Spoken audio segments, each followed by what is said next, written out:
जय हिंद, नमस्कार मित्रों। आ चुकी है आपके सामने मोस्ट और इम्पोर्टेंट जीके की क्लास। जैसे देखेंगे हम आपके जैसे कि यूपी पुलिस होगी, एमपी पुलिस, दिल्ली पुलिस या बिहार पुलिस, या आप एसएससी के किसी भी एग्ज़ाम की तैयारी कर रहे हो तो उनके लिए आपके मोस्ट और इम्पोर्टेंट जीके इस क्लास के अंतर्गत होने वाले हैं।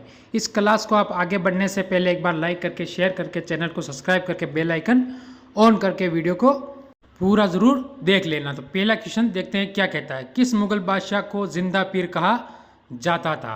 तो जो मुगल बादशाह था उसको जिंदा पीर कहा जाता था, उसका नाम है औरंगजेब। यानी ऑप्शन नंबर आपका इसमें डी बिल्कुल सही बनता है। यहाँ से अगला क्वेश्चन क्या कहता है देखते हैं। वसई की संधि कब हुई थी? ये कब हुई थी आपको बताना है। ये हुई थी 31 दिसंबर 1802 के अंतर्गत। ठीक है, आपको ये ध्यान रखना है। ऑप्शन नंबर ए आपका बिल्कुल इसमें सही होगा। अगला क्वेश्चन क्या कहता है देखते हैं। भारतीय संविधान के निम्नलिखित में से किस अनुच्छेद में राजपथ को परिभाषित किया गया है? किस में किया गया है ये बताना है आपको। जैसे क्वेश्चन नंबर आपके सामने आ चुका है तो आपको सभी के दिमाग में आना चाहिए और सभी को ये लगना चाहिए कि भाई हाँ कौन सा हो सकता है। ठीक है, तो देखते हैं। सोच लिया होगा सभी ने, तो बताता हूँ अब मैं। अनुच्छेद 12 यानी ऑप्शन नंबर आपका इसमें डी बिल्कुल सही और सटीक उत्तर यहाँ से बनता है। मुगल काल में सर्वाधिक हिंदू मानव सुधार किसके शासन काल में थे ये बताना है आपको। तो ये होता है आपका औरंगजेब। यानी ऑप्शन नंबर इस क्लास के अंतर्गत आपका होता है सी बिल्कुल सही और सटीक उत्तर यहाँ से आपका बनता है। अगला क्वेश्चन क्या कहता है। लिखित संविधान की अवधारणा में सर्वप्रथम कहाँ जन्म लिया? तो कहाँ पर जन्म लिया था ये बताना है इस क्वेश्चन के अंतर्गत। तो इसमें आपका कौन सा सही होगा आपके सभी के दिमाग में आ चुका होगा, यानी फ्रांस। ऑप्शन नंबर आपका इस क्वेश्चन के अंतर्गत ये बिल्कुल सही और सटीक उत्तर यहाँ से आपका बनता है। ठीक है, इस वीडियो को आगे बढ़ाने से पहले एक बार लाइक जरूर कर देना। भारत में राष्ट्रपति के पद लगभग किसके बराबर हैं? तो किसके बराबर है? तो ब्रिटिश मोनार्चर। ऑप्शन नंबर इसमें इस क्लास के अंतर्गत इस क्वेश्चन के अंतर्गत आपका ये बिल्कुल सही और सटीक उत्तर यहाँ से आपका बनता है। एक खगोलीय मात्रक की औसत दूरी होती है वो बतानी है।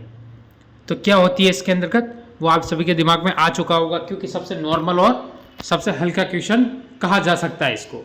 ठीक है, तो इसका जो होगा वो होगा पृथ्वी और सूर्य के बीच की, यानी पृथ्वी और सूर्य के बीच की। यानी ऑप्शन नंबर आपका इस क्वेश्चन के अंतर्गत ए बिल्कुल सही है। संविधान की कौन सी अनुसूची में क्षेत्रीय भाषा को उल्लेखित है? तो किस में है ये बताना है आपको। तो इसका आपका कौन सा सही होगा ये सभी के दिमाग में आ चुका होगा। तो इसमें होगा 8वीं अनुसूची। ऑप्शन नंबर आपका इसमें कौन सा होगा? बी बिल्कुल सही होगा। अगला क्वेश्चन क्या कहता है देखते हैं। एक स्वच्छ मनुष्य के शरीर का तापमान होता है कितना? तो उसका कितना होता है ये बताना है। तो इसका आपको क्वेश्चन में HW के तौर पर देता हूँ। आपको पता होना चाहिए कि आपका स्वच्छ मनुष्य, अगर आप स्वच्छ है तो आपका शरीर का तापमान कितना है। हमारे सौर मंडल में कुल कितने ग्रह है? जो हमारा सौर मंडल है उसके अंतर्गत ग्रह कितने हैं ये आपको बताना है। तो इसके अंदर जो ग्रह है वो कितने हैं सभी को पता है कि 8 ग्रह होते हैं हमारे सौर मंडल के अंतर्गत। कितने होते हैं? 8 ग्रह होते हैं। धातुओं का प्राशुद्धिकरण किसके द्वारा किया जाता है वो बताना है। ठीक है, तो आपका इसमें होगा ऑप्शन नंबर कौन सा आप सभी ने सोच लिया? ठीक है, ऑप्शन नंबर बी इस क्वेश्चन का अंतर्गत आपका सही होगा, जो मेल्टिंग। ठीक है, ऑप्शन नंबर बी बिल्कुल सही है आपका इस क्वेश्चन के अंतर्गत।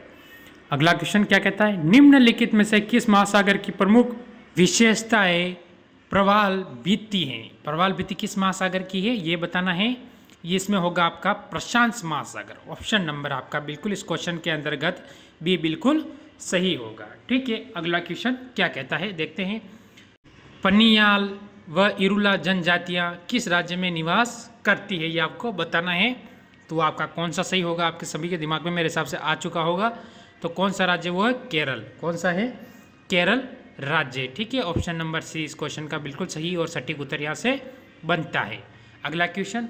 कन्नाडा का सडबरी क्षेत्र किस खनिज के लिए विख्यात है? ठीक है, विश्व विख्यात है, यानी विख्यात नहीं विश्व विख्यात है, आपको ध्यान रखना है। तो किसके लिए है वो? निकेल के लिए। यानी ऑप्शन नंबर आपका इस क्वेश्चन के अंतर्गत डी बिल्कुल सही बनता है यहाँ से, ये आपको ध्यान रखना है। ठीक है, अगला क्वेश्चन क्या कहता है। 5 सागरों की भूमि किसे संबोधित किया जाता है? 5 सागरों की भूमि, जहाँ 5 सागर है उसे किसे संबोधित किया जाता है वो बताना है आपको। तो वो होगी आपकी दक्षिणी पश्चिमी एशिया। ऑप्शन नंबर इसमें बी आपका बिल्कुल सही बनता है यहाँ से। अगला क्वेश्चन, कोरिसिया द्वीप किससे संबंधित हैं? ये बताना है क्वेश्चन आपको। जैसे कि इसमें हो सकता है आपका नेपोलियन बोनापार्ट से। ठीक है, ऑप्शन नंबर बी बिल्कुल सही होगा। नेपा किस राज्य का पुराना नाम है? नेफा किस राज्य का पुराना नाम है ये बताना है आपको। वो है अरुणाचल प्रदेश का, यानी ऑप्शन नंबर डी बिल्कुल इस क्वेश्चन का क्या बनता है यहाँ से सही और सटीक उत्तर बनता है। पुराणों की संख्या कितनी है? पुराणों की संख्या सभी को पता है, हमारे जो पुराण हैं उनकी संख्या कितनी है ये आपको बतानी है इस क्वेश्चन के अंतर्गत। वो होगी बिल्कुल 18, यानी ऑप्शन सी बिल्कुल सही बनता है यहाँ से। हिंदी दिवस कब मनाया जाता है? आपको ये बताना जो हिंदी दिवस है वो कब मनाया जाता है।